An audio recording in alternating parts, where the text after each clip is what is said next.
Čau lidi, zdraví vás Flyman a tohle je první díl prostě z představení, co budu natáčet a takovýhle věci. Natáčet budu tutoriály, let's playe, možná se pak u víc než 100 like odběratelů odhalím v nějakém streamu nebo prostě něčem, ale streamovat to si nebudu, protože já to nemám fakt internet, takže fakt sorry.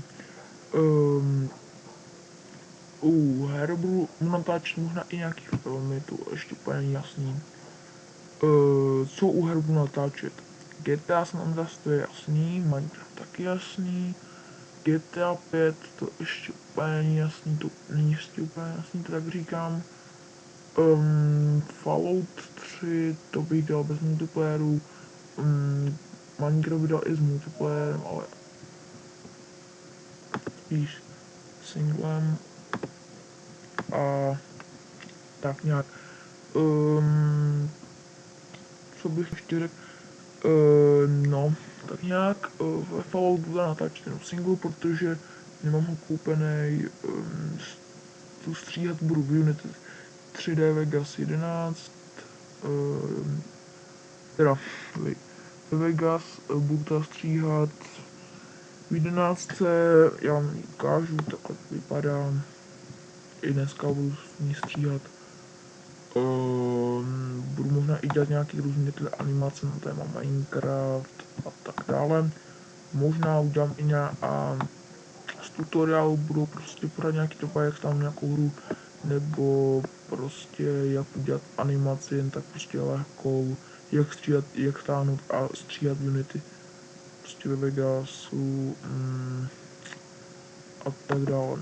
To je teda první díl, mám takový to zatím úplně začátečnický věcička, prostě toto. Tak nějak tedy. No, teda to bych řekl k tutoriálům a